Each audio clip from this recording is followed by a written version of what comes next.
Siapa tak kenal dengan kuntilanak, gondoruo, atau pocong? Hantu-hantu itu dulunya menjadi sosok menakutkan bagi masyarakat kita. Bentuknya pun beragam, sesuai dengan mitos daerah yang berkembang di masyarakat. Virus makhluk gaib ini makin kuat dengan hadirnya mereka dalam berbagai film bergenre horor. Akhirnya, setan bisa masuk dunia hiburan dan siapapun bisa suka dengan setan masa kini. Karena setan dalam film belum tentu menyeramkan, seringkali malah lucu dan bersahabat dengan anak-anak manusia. Dalam ajaran Islam, makhluk halus itu disebut jin. Secara kodrat, jin dan manusia sangatlah berbeda. Allah memang ciptakan berbeda dari alam hidupnya hingga cara berkomunikasi. Namun aneh memang, jika ada sebagian manusia yang berteman dengan jin bahkan meminta bantuan kepada jin. Padahal, jin tidak boleh kita jadikan sahabat, layaknya sahabat di sekolah, sahabat di pengajian, atau sahabat di kantor.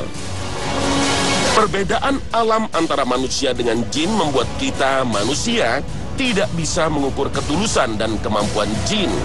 Maka, sahabat seperti apa yang kita harapkan jika wujud, ketulusan, dan kemampuannya tidak kita ketahui? Inilah yang disebut Allah dengan orang-orang musyrik. Aktivitas sebagian masyarakat yang bekerja sama dengan jin, bahkan ada juga yang menyembah dan meminta perlindungannya. Padahal, cukup hanya Allah yang layak kita sembah, layak kita minta perlindungannya. Hanya Allah tempat kita mengadu. Disebutkan dalam Al-Quran bahwa orang-orang musyrik menjadikan jin itu sekutu bagi Allah, padahal Allah yang menciptakan jin-jin itu. Al-Quran, Surah Al-An'am ayat 100. Dari asal penciptaannya, bangsa jin sebagaimana manusia memiliki tanggung jawab yang sama untuk menyembah Allah Azza wa Jalla. وَمَا خَلَقْتُ الْجِنَّ وَالْإِنسَ إِلَّا لِيَعْبُدُونَ. Maka kenalilah jin, maka kita akan paham bahwa derajatnya jauh di bawah manusia. Bahkan iblis diperintah Allah untuk bersujud kepada Adam, kakek moyang manusia. Sebuah bukti bahwa iblis, setan, gendruwo, wewe gombel, dan bala tentaranya itu mempunyai derajat yang rendah dibanding manusia. Inilah biodata para makhluk gaib yang terangkum dalam Al-Quranul Karim dalam khazanah Ensiklopedia Islam Dunia.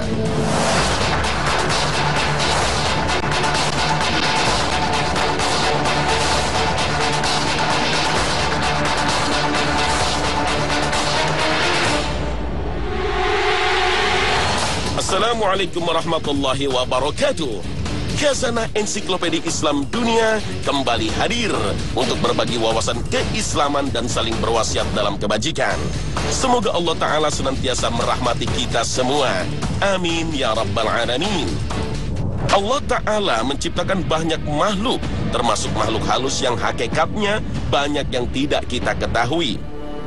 Tidaklah kamu diberi pengetahuan melainkan sedikit. Al-Quran Surah Al-Isra ayat 85.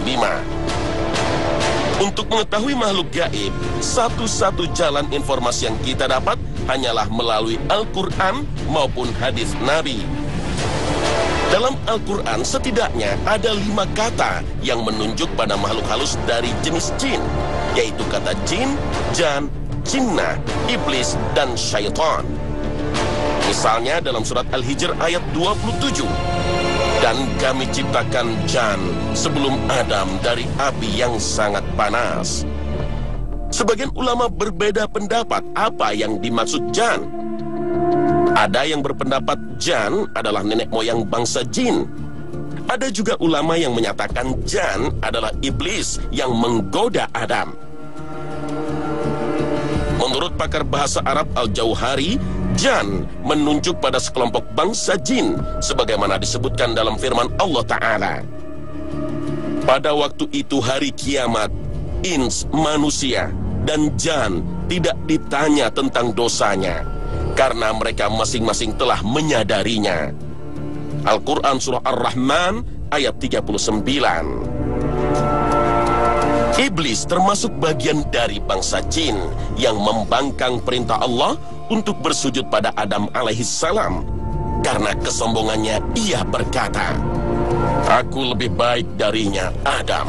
Engkau ciptakan aku dari api, sedangkan engkau menciptakannya dari tanah." Al-Quran Surah Al-A'raf ayat 12. Namun, tidak semua bangsa jin menjadi pengikut iblis.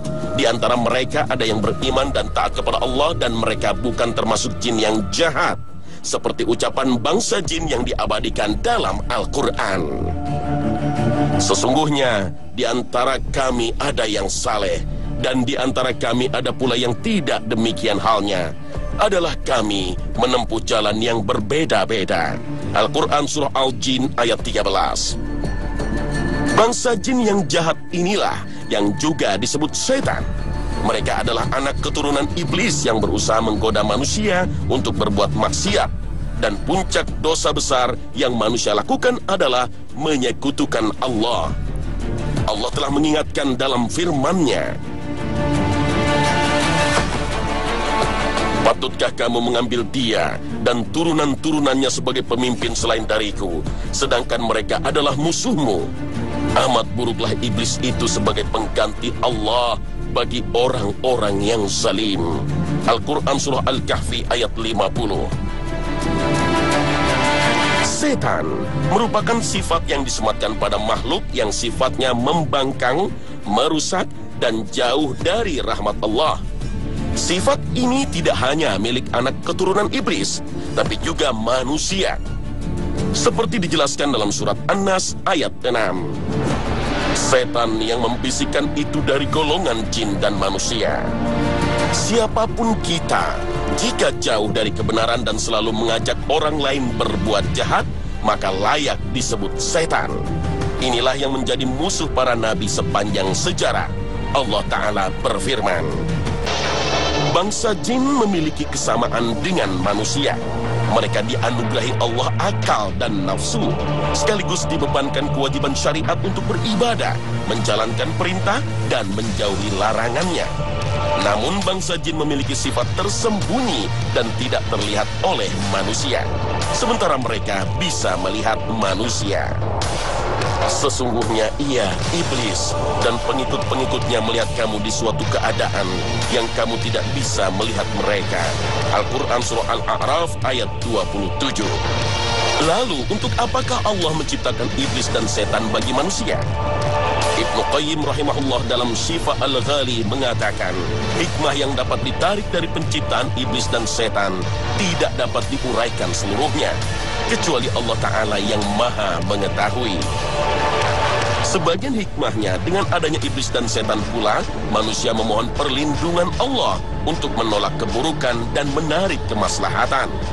Iblis dan setan merupakan ujian dan cobaan bagi orang yang beriman.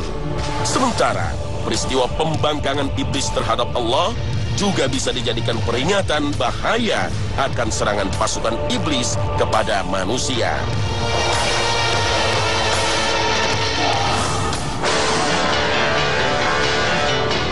Iblis yang bergelar setan merupakan panglima tertinggi dalam kekufuran dan kesyirikan.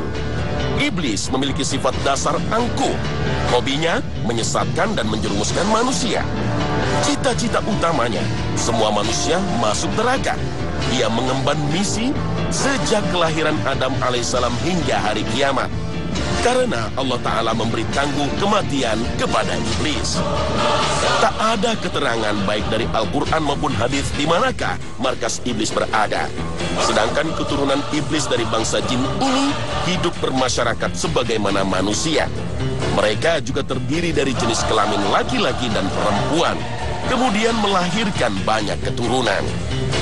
Sebagian ulama berpendapat bahwa bangsa jin bisa berhubungan badan dengan manusia, bahkan melahirkan anak dari hubungan itu.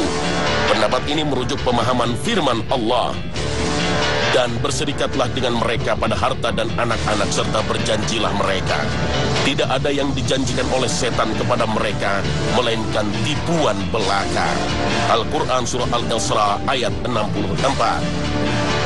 Dipertegas lagi dengan doa yang diajarkan oleh Rasulullah sebelum berhubungan suami istri. Allahumma jannibna syaitan wa jannibi syaitan amma razaqtana. Ya Allah, hindarkan kami dari setan dan hindarkan pula setan dari rezeki yang Engkau anugerahkan kepada kami. Namun, sebagian ulama memahami ayat dan doa itu tidak secara tekstual, melainkan metafora. Yang dimaksud berserikat dengan setan dalam harta adalah harta haram dan harta yang tidak dibenarkan di jalan Allah. Sedangkan yang dimaksud berserikat dengan setan dalam anak adalah anak-anak hasil perzinahan.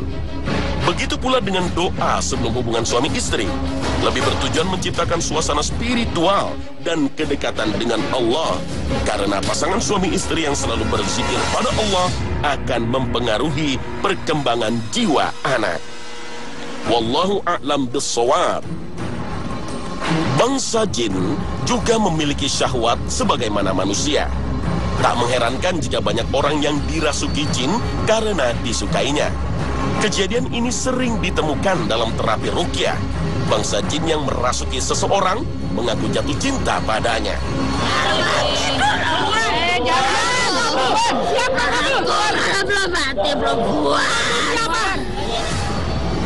Banyak orang yang sering terhalang atau enggan untuk menikah ternyata diganggu oleh jin.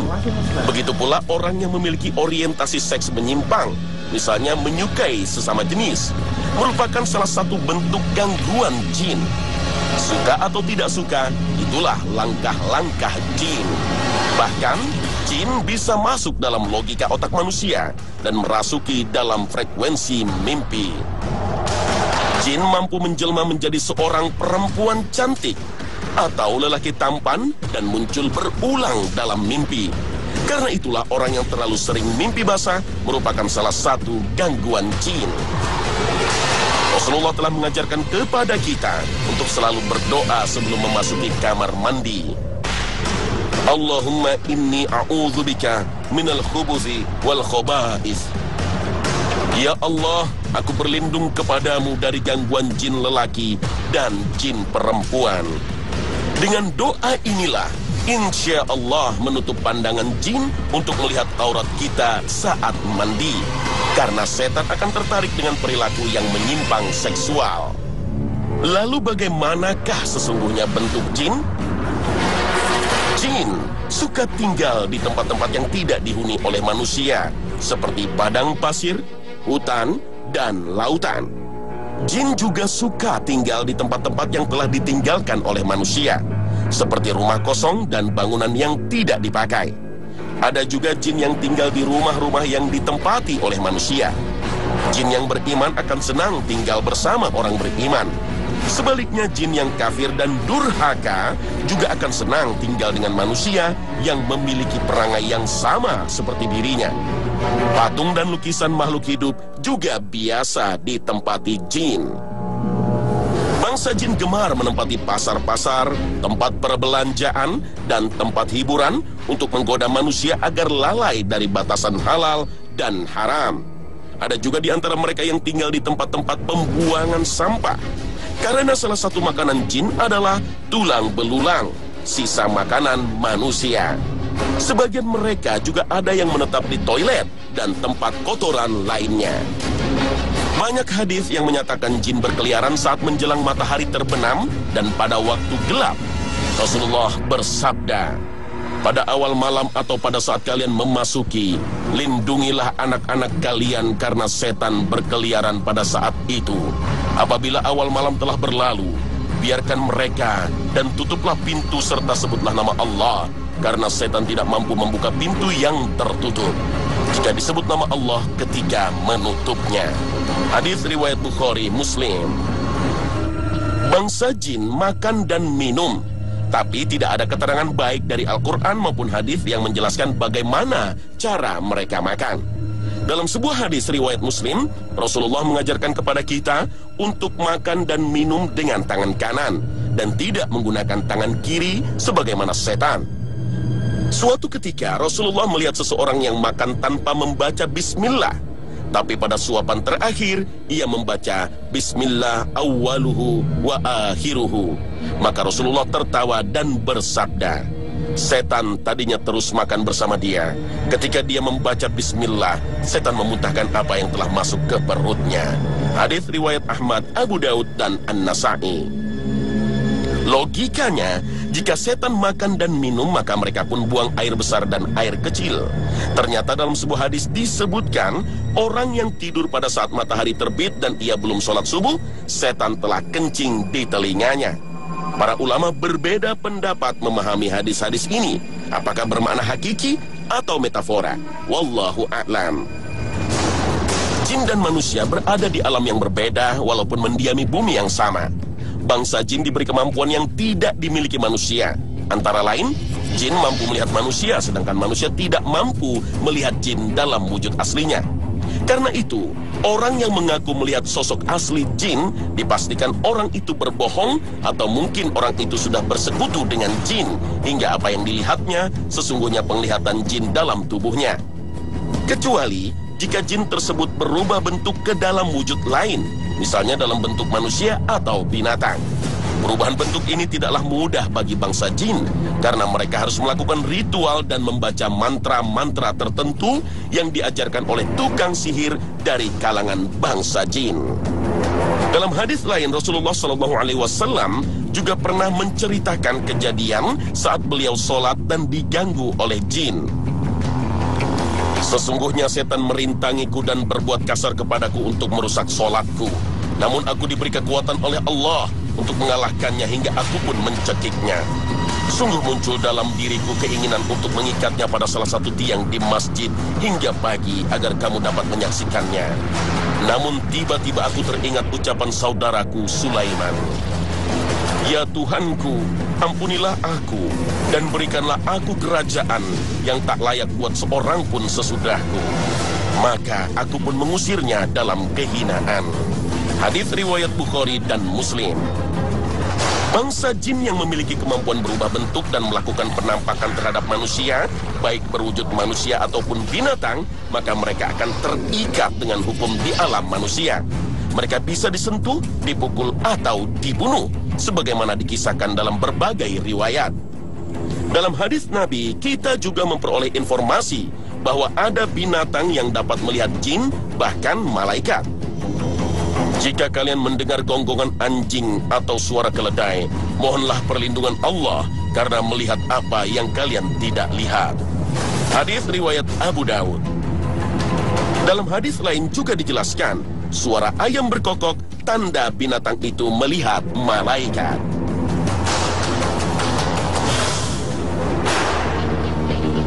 Kebanyakan manusia takut kepada jin, padahal hakikatnya mereka lebih takut kepada manusia. Setan membisiki manusia agar merasa takut kepada jin, kemudian mencari perlindungan kepadanya.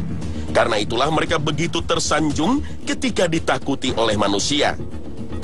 Begitu banyak di antara kita yang belajar ilmu kanuragan untuk mencari kesaktian dari bangsa jin. Bahkan ada yang memohon kepada bangsa jin untuk mengabulkan semua keinginannya. Misalnya untuk meraih kesuksesan dalam karir, jabatan, harta, bahkan jodoh. Manusia menghamba kepada bangsa jin karena kemampuan gaib yang mereka miliki. Bangsa jin mampu berubah bentuk dan mampu berpindah dari satu tempat ke tempat lain dengan cepat. Bahkan mampu menjelajahi ruang angkasa.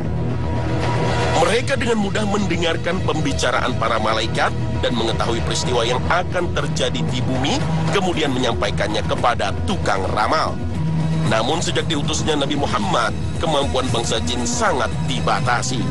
Mereka hanya mencuri berita sepotong-potong, kemudian menambahnya dengan berbagai kedustaan. Karena Allah telah menjaganya seperti dijelaskan dalam Al-Quran. Sesungguhnya kami dahulu dapat menduduki beberapa tempat di langit untuk mendengarkan berita-beritanya. Tetapi sekarang barang siapa yang mencoba mendengar-dengarkan seperti itu, tentu akan menjumpai panah api yang mengintai untuk membakarnya.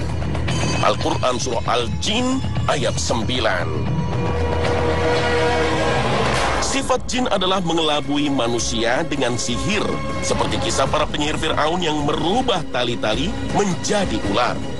Tipuan sihir juga kita sering temukan, misalnya benda-benda tajam berada dalam tubuh korban santet, atau penyakit yang berada dalam tubuh manusia dipindahkan ke tubuh binatang. Jin juga sering mengelabui manusia dengan kesaktian palsu. Manusia seolah-olah mampu memukul dan merobohkan lawannya dari jarak jauh atau tidak mempan dilukai dengan senjata tajam. Padahal semuanya hasil tipuan makhluk halus. Banyak di antara kita yang percaya dengan omongan para dukun yang mendapat bisikan gaib dari bangsa jin, seolah-olah mereka bisa mengetahui perkara masa depan. Padahal dalam Al-Quran dijelaskan, dan sesungguhnya kami tidak mengetahui apakah keburukan yang dikehendaki dibagi orang yang di bumi, ataukah Tuhan mereka menghendaki kebaikan bagi manusia. Al-Quran Surah Al-Jin ayat 10. Allah Ta'ala menganugerahkan kepada bangsa jin berbagai kemampuan yang tidak dimiliki oleh manusia. Namun, tak berarti bangsa jin lebih mulia daripada manusia. Allah juga sebenarnya telah menganugerahkan kepada manusia berbagai kelebihan. Dan jika dimanfaatkan dengan baik, manusia lebih unggul dari jin. Allah Ta'ala berfirman, وَلَقَدْ كَرَّمْنَا بَنِي آدَمَ وَحَمَلْنَاهُمْ فِي الْبَرِّ وَالْبَحْرِ وَرَزَقْنَاهُم مِّنَ الطَّيِّبَاتِ وَفَضَّلْنَاهُمْ عَلَى كَثِيرٍ مِّمَّنْ خَلَقْنَا تَفْضِيلًا. Setan juga sering mempengaruhi pikiran manusia, sebagaimana diingatkan oleh Rasulullah dalam sabdanya. Setan mendatangi seseorang di antara kalian dan bertanya, siapakah yang mencipta itu? Siapakah yang mencipta ini? Sehingga ia bertanya, siapakah yang mencipta Tuhan kamu? Maka jika ia bertanya soal itu, mintalah perlindungan dari Allah dan akhirilah untuk melanjutkan pikiran-pikiran itu. Hadis riwayat Bukhari. Pemirsa Khazanah, inilah salah satu biodata iblis dan jin yang insya Allah bermanfaat untuk kita. Tak ada cara untuk mengalahkan musuh kita kecuali mengenalnya dengan baik, hingga kita tidak terjebak dengan perangkapnya. Wabillahi taufiq wal hidayah. Wassalamualaikum warahmatullahi wabarakatuh.